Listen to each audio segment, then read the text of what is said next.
नमस्कार दोस्तों, हमारी आज की कहानी है बेटा।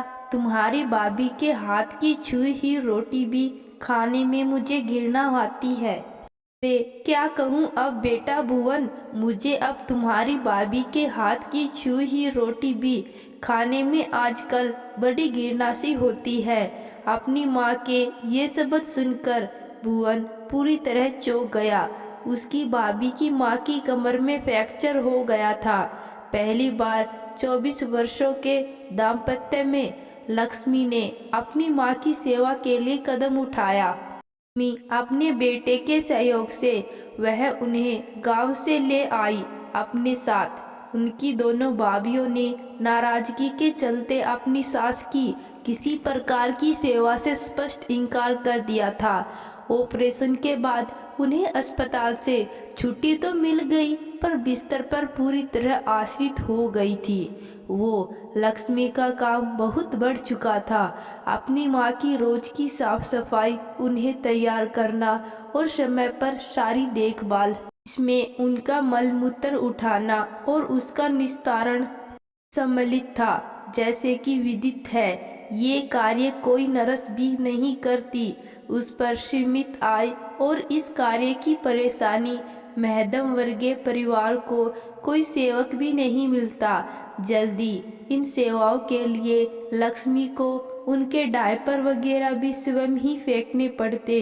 उसकी वृद्ध माता अपनी हालत पर बहुत रोती और बेटी के ससुराल में खुद को उस पर बाहर समझती। जानकी देवी को यूं लगा जैसे उनके निष्कंटक राज्य में उनका परम शत्रु आकर उनकी छाती पर मूंग दल रहा हो। बार बार वो अपनी समधन को उनके घर में होने पर लज्जित करती, कभी व्यवहार से तो कभी उपेक्षा से। अपने व्यवहार में पूरा जिद और बचपना मिला डाला था उन्होंने।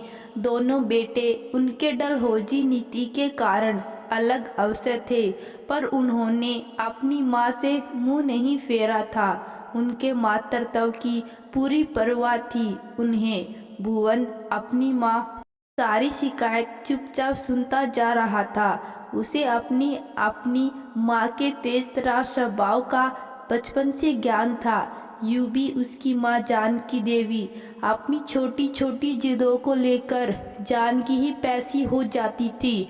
घर में थोड़ा माहौल बदल गया जब उसकी भाभी लक्ष्मी का आगमन हुआ। जानकी जी के अहंकार में अब सास के पद को भी अपना हथियार बना लिया।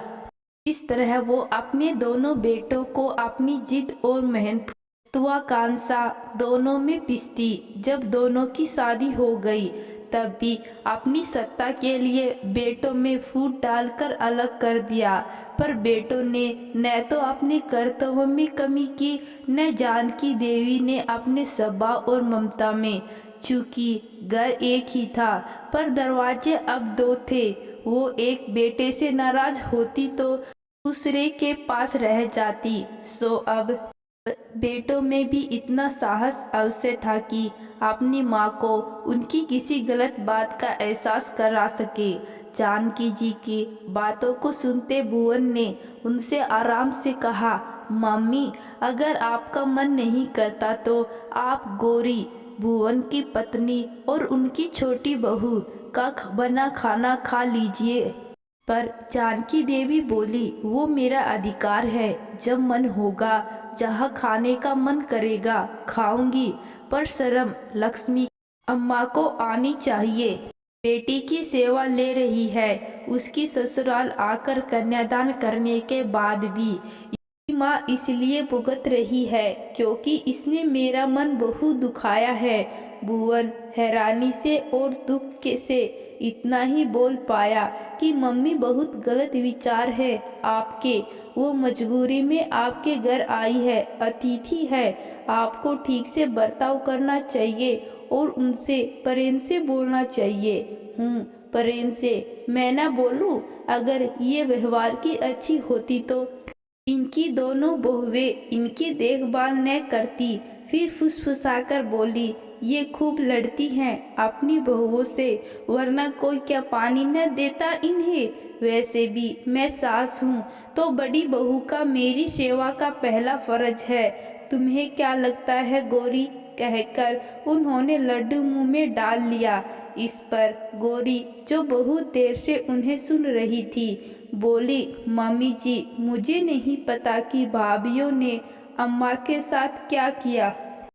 ये जरूर समझ रही हूँ कि हाथ पांव थकने पर बड़ों को भी बच्चों से प्रेम से व्यवहार करना चाहिए। मौसम जाने पर पौधे भी नीचे तक कलियों से भर जाते हैं। आपकी सेवा भी मैंने और दीदी ने ही की है, तो तुम दोनों का हमारी सेवा कर्तव्य भी है। आखिर तुम दोनों को पाल पोस कर बड़े करके अपने बेटे दिए हैं, उनकी सेवा करी है, गंदगी को साफ किया है बचपन में, तभी आज जो सुख उठा रही है हम जानकी जी के सवरों में की बासा थी। माफ कीजिएगा मम्मी जी, पर आप यहाँ गलत हैं। एक बेटी को भी उसकी ही माँ इसी तरह बड़ा करती है, न कि सास। आप बताइए, आपने भाई साहब या इनकी सेवा की है, उसका बदला आपको मैं और दीदी दे रहे हैं या नहीं। अस्पताल में जो अपनी सेवा का गर्व आपने अनुभव किया, वो हमारी माँओं के दिए संस्कार है।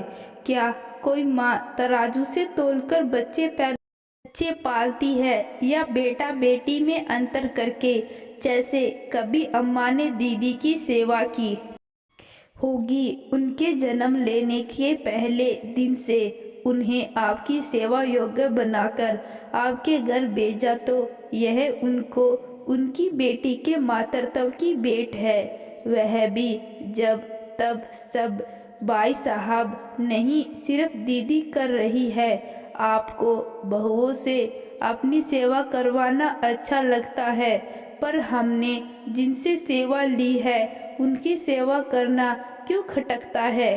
क्या कर्ज सिर्फ बहुओं को उतारना होता है?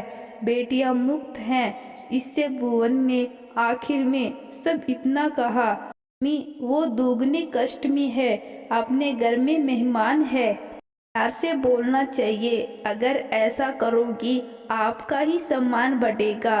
अपनी गलती को बच्चों की नज़र में आते देख खुद को उनकी नज़रों में नीचा गिरने के बहस से और ज़्यादा सक पका गई जानकी देवी बच्चों की समझाइश से लज्जित होकर रो पड़ी।